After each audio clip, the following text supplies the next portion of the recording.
আরজিকর কাণ্ডে তোলপাড় গোটা রাজ্য। আরজিকরে মহিলা চিকিৎসককে খুন এবং ধর্ষণ কাণ্ডের সাথে সাথে আরজিকরের দুর্নীতির আঁতুড়ঘর ভেঙে দিয়েছে সিবিআই।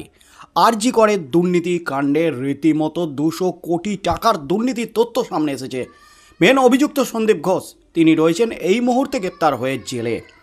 সন্দীপ ঘোষ ছাড়াও টালা থানার ওসি অভিজিৎ মণ্ডল তিনিও রয়েছেন আরজিকর কাণ্ডে জেলে।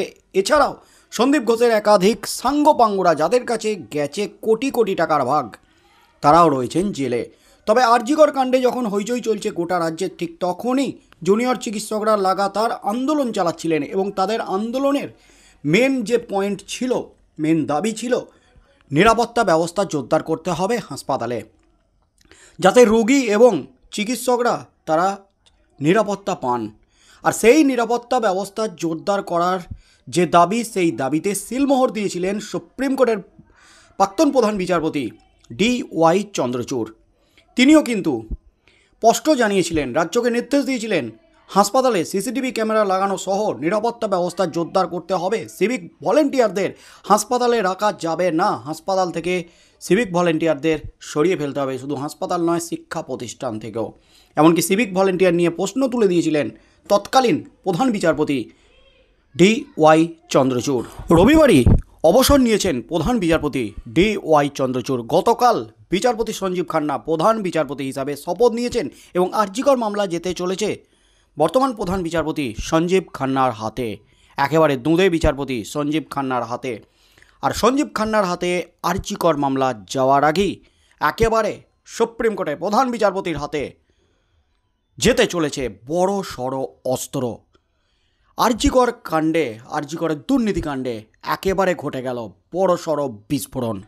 আর তার মধ্যেই কিন্তু আরজিকরের দুর্নীতি কাণ্ডের পুরো ঢোল ফেটে গেছে। বিভিন্ন ক্ষেত্রে দুর্নীতির যখন অভিযোগ উঠছে, ঠিক সেই মুহূর্তে এবার আরজিকরে স্বাস্থ্যক্ষেত্রে নয়া দুর্নীতির অভিযোগ, একেবারে বিস্ফোরক অভিযোগে তোলপাড় পড়ে গেল গোটা রাজ্য রাজনীতিতে। আরজিকর কাণ্ডের বিচার চাওয়ার নামে টাকা লুট করছে তৃণমূল, এমনই কিন্তু তথ্য তুলে ধরে এবার বিস্ফোরক দাবিতে রাজ্যে একেবারে হইচই পড়ে গেল। আর এই বিস্ফোরক দাবিটা করলেন রাজ্যের বিরোধী দলনেতা শুভেন্দু অধিকারী। তথ্য তুলে ধরে যে দাবি করলেন তাতেই কিন্তু একেবারে কেঁচো খুঁড়তে কেউটে তৃণমূলের বিরুদ্ধে, রাজ্য সরকারের বিরুদ্ধে ফের সুর চড়ালেন 6 কেন্দ্রের উপনির্বাচনের ঠিক আগে শুভেন্দু অধিকারী। আরজিকর কাণ্ডের ন্যায় বিচার চেয়ে পথে নেমেছে সর্বস্তরের মানুষ। 9ই আগস্টের নারকীয় ঘটনার পর জুনিয়র ডাক্তার থেকে শুরু করে রাজ্যের শাসক শিবিরও দোষীর ফাঁসির দাবি তুলেছে। তৃণমূলের তরফেও মিছিল করা হয়েছে এই ঘটনায় ন্যায় বিচার চেয়ে। তবে বিজেপি নেতা তথা রাজ্যের বিরোধী দলনেতা শুভেন্দু অধিকারী বিস্ফোরক দাবি করেছেন এবং তিনি বলেছেন, ন্যায় বিচারের নাম করে কাটমানি খাচ্ছে তৃণমূল। সোশ্যাল মিডিয়ায় পোস্ট করে তার ব্যাখ্যা দিয়েছেন পদ্মনেতা। সুপ্রিম কোর্ট আরজিকর মামলার শুনানিতে রাজ্যের সব হাসপাতালের নিরাপত্তা বাড়ানোর জন্য পদক্ষেপ করার নির্দেশ দিয়েছিল। সেই নির্দেশ মতো রাজ্য সরকারের তরফে রাত্রির সাথী প্রকল্পের ঘোষণা করা হয়। তার মাধ্যমেই হাসপাতালগুলিতে সিসিটিভি বসানোর টেন্ডার ডাকা হয়েছে। এই কাজের নাম করেই তৃণমূল সরকার টাকা লুট করছে বলে অভিযোগ করলেন শুভেন্দু অধিকারী।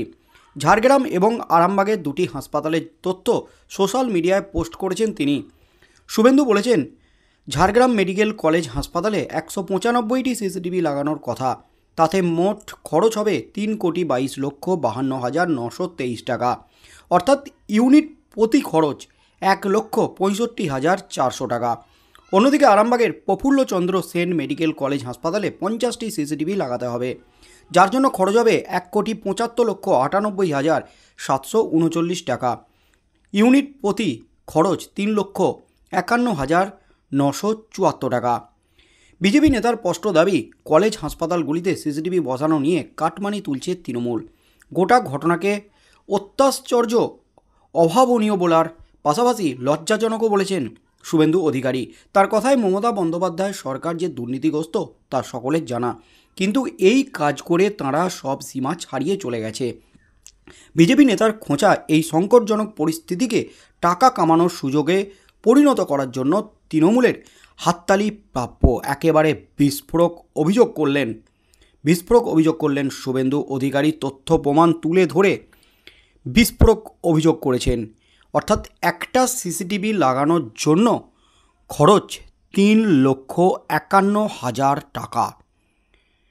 একেবারে বিস্ফোরক অভিযোগ, যেটা আরামবাগের মেডিকেল কলেজের ক্ষেত্রে একটা সিসিটিভি লাগাতে 3,00,000 টাকা খরচ। তেমনই কিন্তু ঝাড়গ্রাম মেডিকেল কলেজে ইউনিট প্রতি অর্থাৎ একটা সিসিটিভি লাগাতে খরচ 1,65,400 টাকা।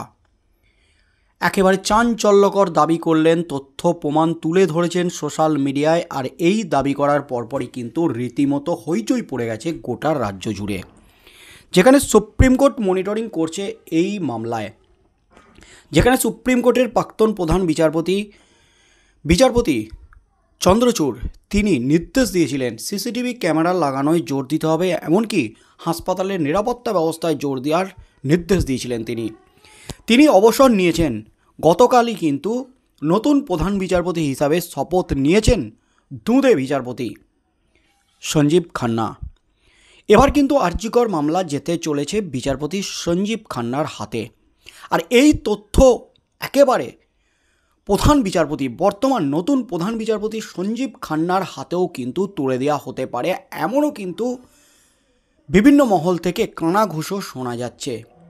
তাই শুভেন্দু অধিকারী আইনজীবী মারফত এই তথ্য, একেবারে বিস্ফোরক তথ্য সুপ্রিম কোর্টে তুলে ধরার যে পরিকল্পনা, যে প্রস্তুতি শুরু করে দিয়েছে, সে খবরটাও কিন্তু আসতে চলেছে। অর্থাৎ প্রধান বিচারপতি হিসাবে সঞ্জীব খান্নার হাতে কিন্তু যেতে চলেছে একেবারে বিস্ফোরক তথ্য, যেখানে সুপ্রিম কোর্ট নির্দেশ দিয়েছে এই সিসিটিভি লাগানো থেকে শুরু করে হাসপাতালের নিরাপত্তা ব্যবস্থা জোরদার করার, এবং সেই নিরাপত্তা ব্যবস্থাকে জোরদার করার ক্ষেত্রে কাটমানি নিচ্ছে রাজ্য সরকার।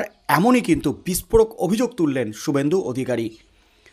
একেবারে দুর্নীতির চরম সীমায় পৌঁছে গেছে রাজ্য, এমনই কিন্তু বিস্ফোরক দাবি তুললেন শুভেন্দু অধিকারী এই সমস্ত তথ্যগুলি তুলে ধরে। আর এই তথ্য সামনে আসতেই কিন্তু প্রবল অস্বস্তিতে রাজ্য সরকার। এবার রাজ্যের পক্ষ থেকে কি দাবি করা হয়, যেখানে রাজ্যের স্বাস্থ্যমন্ত্রী স্বয়ং মুখ্যমন্ত্রী মমতা ব্যানার্জি সেখানে এই যে তথ্য তুলে ধরলেন শুভেন্দু অধিকারী, এটা কি সঠিক নাকি ভুয়ো, কি দাবি করা হয় রাজ্য প্রশাসনের তরফ থেকে শুভেন্দু অধিকারীকে পাল্টা দিয়ে, এবং এই সমস্ত তথ্য বিচারপতি সঞ্জীব খান্নার হাতে গেলে বিচারপতি কি নির্দেশ দেন আরজিকর মামলায়। তাই আগামী দিনে যে আরজিকর মামলা উঠতে চলেছে সুপ্রিম কোর্টে নতুন প্রধান বিচারপতির এজলাসে, তার হাতে কিন্তু প্রথমেই যেতে চলেছে একেবারে বড় সড়ো অস্ত্র। আর এই অস্ত্র যাওয়ার পরেই কিন্তু রীতিমতো খেলা ঘুরে যেতে পারে, এমনই কিন্তু দাবি উঠছে বিজেপির তরফ থেকে। তাই আগামী দিনে কি হতে চলেছে, শুভেন্দু অধিকারীর এই দাবির পাল্টা রাজ্যের মুখ্যমন্ত্রী তথা স্বাস্থ্যমন্ত্রী মমতা ব্যানার্জি এবং স্বাস্থ্য দপ্তর যারা এই কাজে তদারকি করছে, তারা কি জবাব দেয়, তারা কি পাল্টা প্রতিক্রিয়া দেয়, কি হতে চলেছে আগামী দিনে।